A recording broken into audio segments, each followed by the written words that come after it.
This channel does not promote any violent, harmful, or illegal activities. All content provided by this channel is meant for an educational purpose only. নজর রাখছে এই মুহূর্তের বড় খবরের দিকে। TV 9 বাংলায় lima রয়েছে আপনাদের সঙ্গে।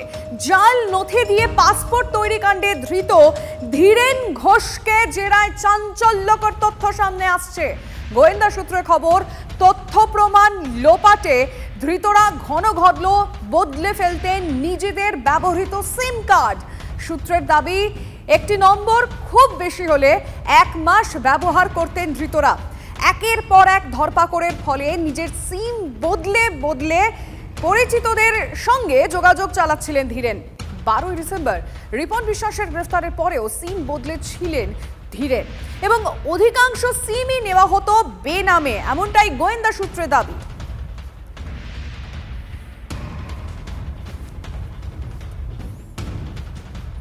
পাসপোর্ট জালিয়াতির তদন্ত যতই এগোচ্ছে, সামনে আসছে জাল বার্থ সার্টিফিকেটের জারিজুরি।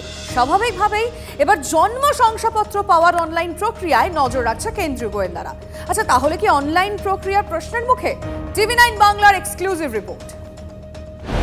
জাল জন্মের শংসাপত্র দিয়ে কি সহজেই মিলছে অনুপ্রবেশকারীদের জন্য পাসপোর্ট? বার্থ সার্টিফিকেট যাচাইয়ের পর পাসপোর্ট অনুমোদিত হয়। গত 2.5 বছর ধরে এই জন্ম শংসাপত্র অনলাইনের মাধ্যমে কলকাতা পুরসভা থেকে পাচ্ছেন প্রাপকরা। প্রশ্ন উঠছে, আদৌ কি এই অনলাইন বার্থ সার্টিফিকেট প্রাপ্তির প্রক্রিয়া নিরাপদ? এই বার্থ সার্টিফিকেট জাল কোথা থেকে তৈরি হচ্ছে তার শিকড় খুঁজতে ব্যস্ত কেন্দ্রীয় গোয়েন্দা সংস্থারা। স্বাভাবিকভাবেই কলকাতা পুরসভা হোক বা অন্যান্য পুরসভার যে অনলাইন প্রসেস এই বার্থ সার্টিফিকেট তৈরির ক্ষেত্রে, তার উপর নজর রয়েছে কেন্দ্রীয় গোয়েন্দাদের। আধার কার্ডের নম্বর জমা দিয়ে ওটিপি ছাড়াই মোবাইল ফোনে চলে যাচ্ছে নতুন বার্থ সার্টিফিকেটের লিঙ্ক। সশরীরে যাচাইয়ের কোনো ব্যাপারই নেই। যে নথিগুলি পুরসভায় জমা পড়ছে সেগুলি সঠিক কিনা তা যাচাই নিয়েও গোয়েন্দাদের মধ্যে রয়েছে প্রশ্ন। কি বলছে কলকাতা পুরসভা?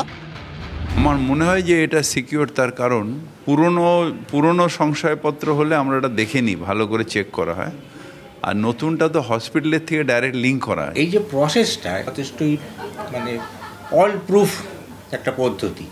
এখানে তো কোনো ম্যালাফাইড ইন্টেনশন নিয়ে কারোর কিছু করার সুযোগ কিছু নেই। ভুয়ো শংসাপত্র নিয়ে সরগরম রাজ্য রাজনীতি। তৃণমূল সরকারকে দুষছেন সিপিএম নেতা সুজন চক্রবর্তী। নানান চক্র চালাচ্ছেন, প্রত্যেকটি চক্র ভালো করে খুঁজে দেখলে দেখা যাবে কোথাও না কোথাও এদিক ওদিক করে কালীঘাট কি ক্যামাক স্ট্রিট কি নবান্ন তার যোগাযোগ নেই তো। অনলাইনে লিঙ্কের মাধ্যমে প্রাপকের হাতে আসছে বার্থ সার্টিফিকেট।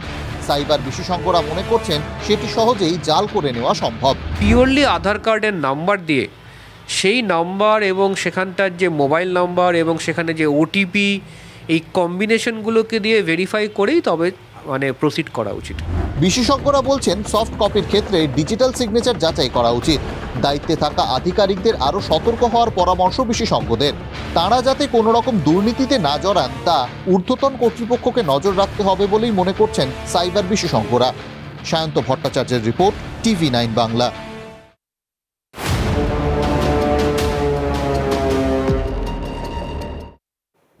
কিছুক্ষণ আগে আমরা শুনছিলাম ডায়মন্ড হারবারে সেখানে বক্তব্য রাখছিলেন অভিষেক বন্দ্যোপাধ্যায়। তার বক্তব্যের মাঝেই জঙ্গি নিয়ে যে মন্তব্য তিনি করেন তা অত্যন্ত তাৎপর্যপূর্ণ। কি বলেছেন শুনবো।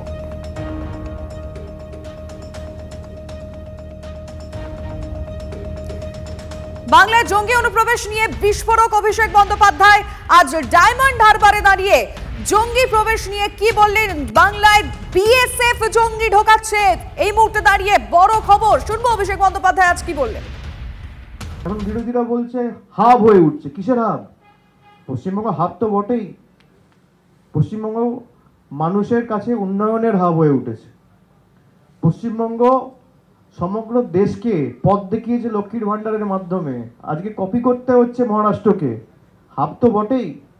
শিক্ষার হাব, স্বাস্থ্যর হাব, ভালোবাসার হাব, সম্প্রীতির হাব, সংহতির হাব, ধর্মনিরপেক্ষতার হাব, সংস্কৃতির হাব, সৌভ্রাতৃত্বের হাব। আর যারা এই ভাষণগুলো দেয় পশ্চিমবঙ্গে পাওয়া যাচ্ছে, আরে তাদের কেন্দ্রের সরকার কি করছে? ভোট নেই বলে এখন বাঙালিদের বা বাংলাদেশে যারা হিন্দুরা রয়েছে সেখানকার যারা সংখ্যালঘু এত বড় বড় ভাষণ দিয়ে সিএ আমরা আইন করেছি, নাগরিকতা দেবো, এখন তারা যে অত্যাচারিত হচ্ছে তাদের বিরুদ্ধে কোনো রকম ব্যবস্থা, তাদের যারা অত্যাচার করছে তাদের বিরুদ্ধে কোনো রকম ব্যবস্থা কেন্দ্র সরকার নিচ্ছে না কেন? নির্বাচন নেই বলে? আমি প্রশ্ন করতে চাই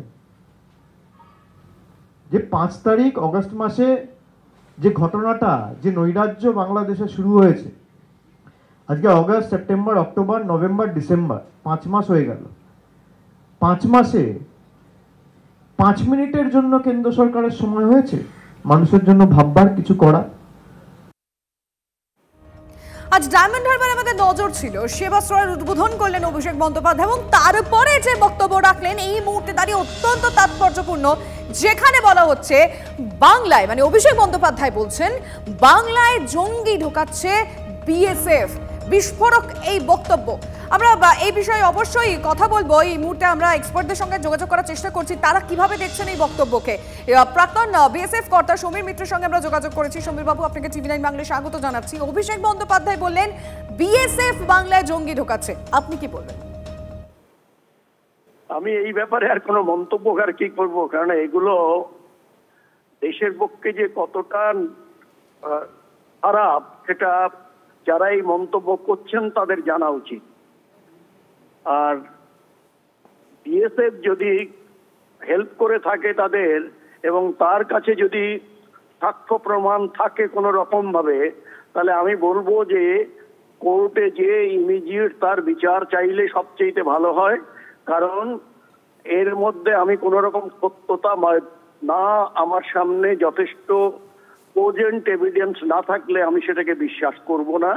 এবং যেটা উনি বলেছেন, আমার মনে হয় যে একটা যে largest border guarding force in the world, তাদের মনোবলকে আঘাত দেওয়ার এর থেকে আর কি হতে পারে।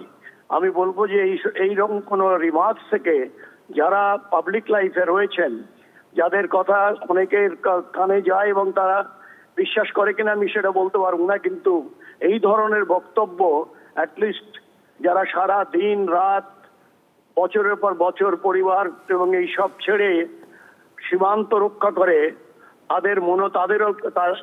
তাদের সম্বন্ধে একটি এবং সংবেদনশীল এবং সততার সঙ্গে যেই কমেন্ট করুন, যাদের কাছে থাকে সোজা চলে যান, কেস করুন, কোর্টে যান, কেউ বাধা দেবে না যদি তাই পাওয়া যায়।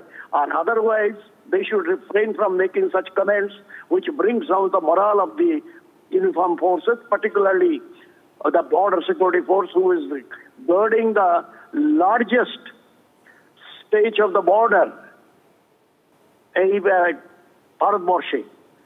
অনুরোধ করব এই ধরনের মন্তব্য থেকে যাতে যারা পাবলিক লাইফে খুব গুরুত্বপূর্ণ জায়গায় আছেন তারা না করলেই ভালো হবে।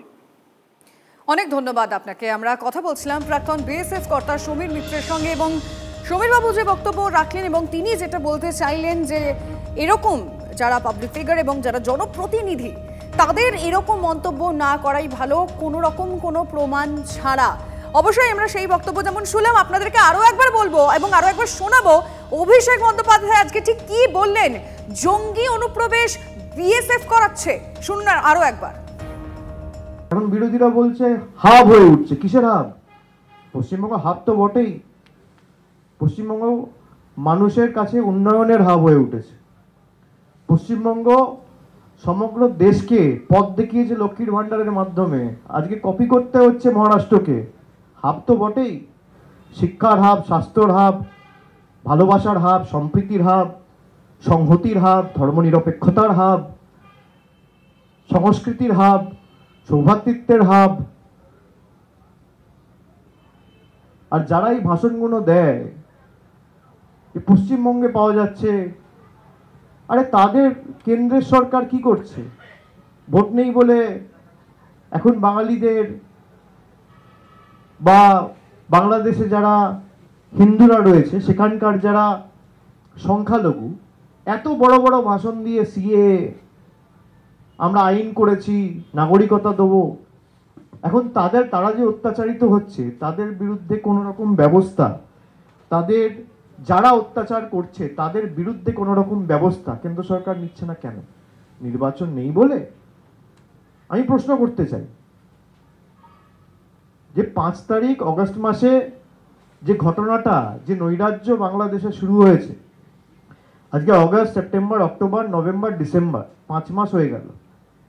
5 মাসে 5 মিনিটের জন্য কেন্দ্র সরকারের সময় হয়েছে মানুষের জন্য ভাববার, কিছু করা? অভিষেক বন্দ্যোপাধ্যায়ের এই মন্তব্য জানিয়ে ইতিমধ্যে বিতর্ক শুরু হয়ে গেছে। আমরা একটু আগেই প্রাক্তন বিএসএফ কর্তা সমীর মিত্রের সঙ্গে কথা বলছিলাম এবং তিনি বলছিলেন যে এরকম মন্তব্য করার আগে প্রমাণ নিয়ে কথা বলা উচিত। কারণ সেখানে দাঁড়িয়ে সমীর মিত্র বলছিলেন যারা দিনের পর দিন নিজের পরিবারকে দূরে সরিয়ে রেখে যারা অতন্দ্র পাহারায় রয়েছেন তাদের বিরুদ্ধে এরকম অভিযোগ আনার আগে প্রমাণ সামনে রেখে বলা উচিত। অভিষেক বন্দ্যোপাধ্যায় কি বললেন, যেখানে তিনি বলছেন জঙ্গিদের বাংলায় ঢোকাচ্ছে বিএসএফ, বাংলাকে অশান্ত করে বিএসএফ বাংলায় জঙ্গিদের অনুপ্রবেশ করাচ্ছে, এবং তিনি রাজ্য পুলিশের কথাও বললেন যেখানে যে সমস্ত জঙ্গি ধরা পড়েছে সেগুলো পুলিশই ধরেছে, বাংলার পুলিশ তাদেরকে ধরেছেন এবং রাজ্য পুলিশ জঙ্গিদের ধরছে, বিএসএফ কি করছে সেই প্রশ্ন আজ অভিষেক বন্দ্যোপাধ্যায় তুললেন ডায়মন্ড হারবার থেকে, যেখানে সেবাশ্রয়ের যে ক্যাম্প শুরু হচ্ছে সেই ক্যাম্পের উদ্বোধনে বক্তব্য রাখতে গিয়ে বিস্ফোরক বক্তব্য এবং যে বক্তব্য নিয়ে বিতর্ক শুরু হয়েছে। জঙ্গিদের বাংলায় ঢোকাচ্ছে এবং অশান্তি তৈরি করছে বিএসএফ, অশান্ত করতে